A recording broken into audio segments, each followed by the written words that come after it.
Eles são conhecidos como pavio curto. Reagem de maneira explosiva a situações que, para a maioria, geraria somente irritação.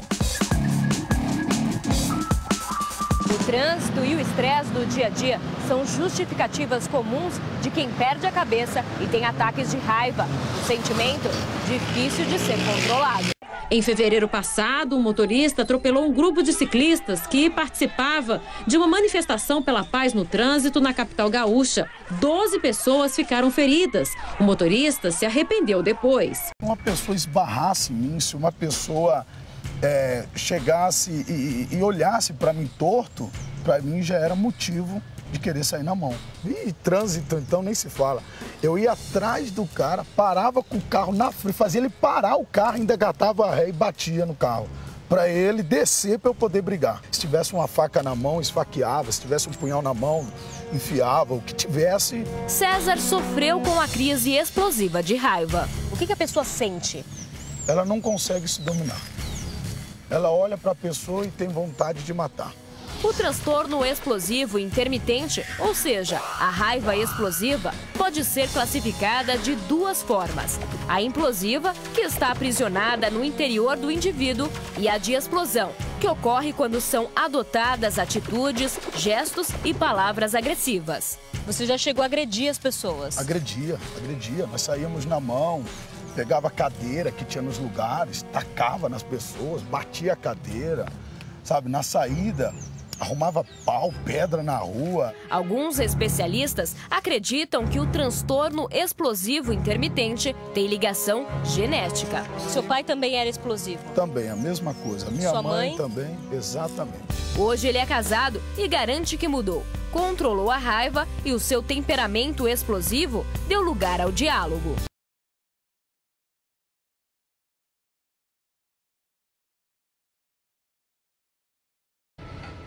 Eu roubo.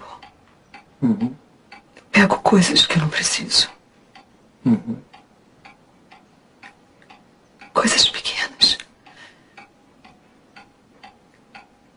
Coisas que eu podia comprar.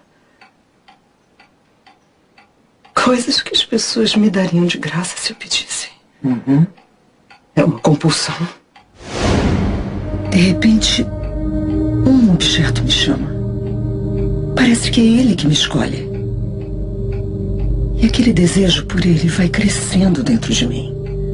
Vai crescendo. Aquela coisa sem valor algum, sem importância alguma, se torna uma prioridade na minha vida. Eu me sinto como um animal faminto diante da caça. Eu me reduzo inteira àquele desejo. Eu me torno aquele desejo. Quanto mais eu luto contra esse desejo, maior ele fica. Não é o desejo de ter aquela coisa, mas é de pegar. É de correr o risco de pegar sem que ninguém me veja. É uma adrenalina tão alta. Eu desenvolvi métodos, maneiras. Eu estou cada vez mais hábil. É quase um prazer sexual. Eu me sinto tomada por uma euforia, por um bem-estar. Depois eu saio sem culpa nenhuma. Pelo contrário, é aquela sensação que a criança tem quando passa a perna no adulto. Mas de repente a euforia some. É como se fosse uma droga. Uma droga que o efeito acabasse. E aí vem a depressão. Uma depressão terrível. Eu procuro a minha identidade e não acho. Eu vejo um rosto no espelho que é o meu rosto. Mas aquela não sou eu. Aquela não é a Aide. Eu não me reconheço. Eu não sou assim. Eu sou uma pessoa honesta. Eu Eu não minto. Eu não engano as pessoas. Eu não quero nada de ninguém. Eu não quero prejudicar ninguém. Por que eu faço isso? E os objetos que você pegou? O que é que você fez com eles? Eu sempre guardo uma caixinha. Eu tenho uma caixa. Uma caixa cheia de coisas inúteis. Cheia de coisas que eu tenho vergonha de olhar.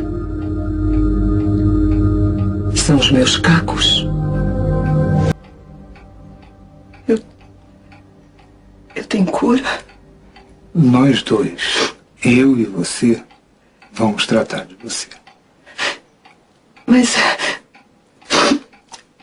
eu quero saber o que eu tenho. E assim, eu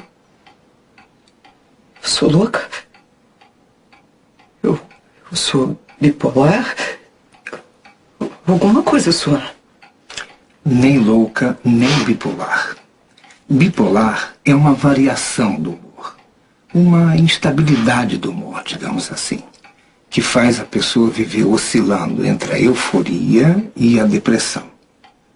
Mas isso se estabiliza com remédios. A pessoa pode levar uma vida normal, produtiva. Você não é bipolar. E nem é louca. Você é cleptomaníaca, a ideia. Eu odeio essa palavra. Eu odeio essa palavra. Eu odeio essa palavra. Eu preferia ouvir qualquer diagnóstico do senhor, menos esse. A cleptomania pode ser tratada. Eu sei que o espelho maltrata. Mas se você quer se curar, o primeiro passo é ter coragem de se olhar nele.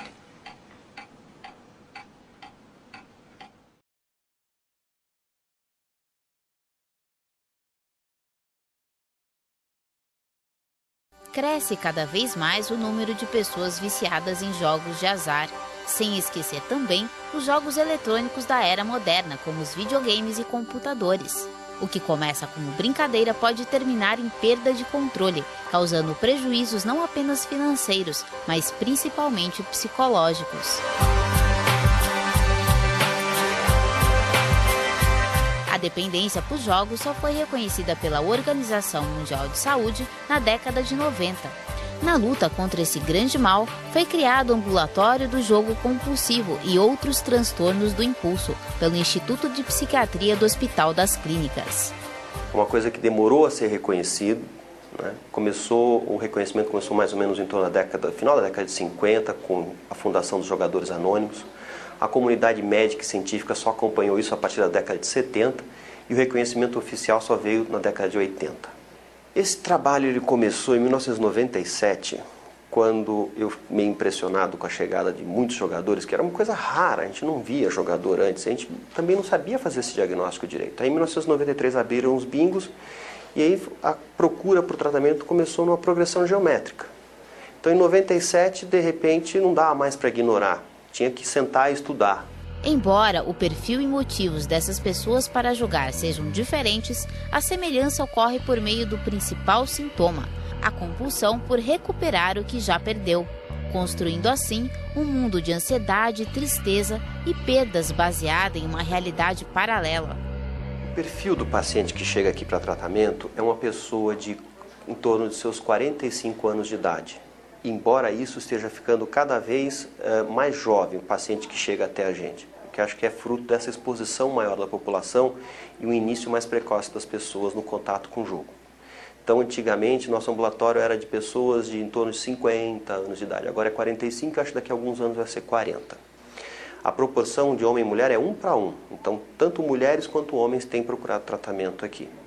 Metade desses pacientes vêm voluntariamente, metade vêm pressionados pela família. Seja pressionado pela família ou chegando voluntariamente, eles chegam aqui arrasados. A quase totalidade chega financeiramente quebrado, porque é raro uma pessoa procurar tratamento antes de quebrar. Existem alguns sintomas também relacionados aos jogadores compulsivos. Eles são ansiosos, depressivos, ausentes em suas famílias e meios sociais, além de passarem por uma mudança comportamental. Existe uma frequência muito grande de outros transtornos emocionais associados ao problema do jogo, como depressão e ansiedade, que exigem medicação, idealmente imediata. Se você, algum amigo ou familiar, possui alguma das características descritas na reportagem, busque ajuda e não esqueça de ficar atento também aos seus filhos. O ambulatório do jogo compulsivo fica no Instituto de Psiquiatria do Hospital das Clínicas. Saiba também que existe o grupo dos Jogadores Anônimos. O telefone em São Paulo é 0 operadora 11 3229 1023.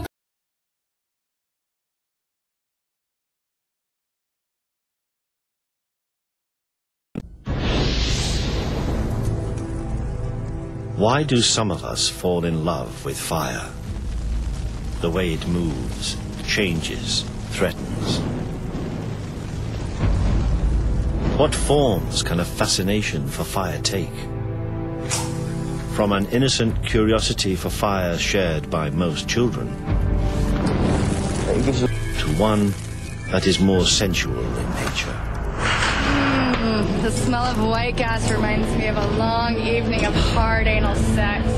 To the psychopath serial arsonist, who has an obsession to set destructive fires. He could have set 10,000 fires in his life. It's the pleasure of the fires, the heat and the smoke and the smell, knowing it could get out of control at any time. This film journeys into the many forms of pyromania. The state of mind when one doesn't set fires for revenge or money, but for the simple love of fire itself.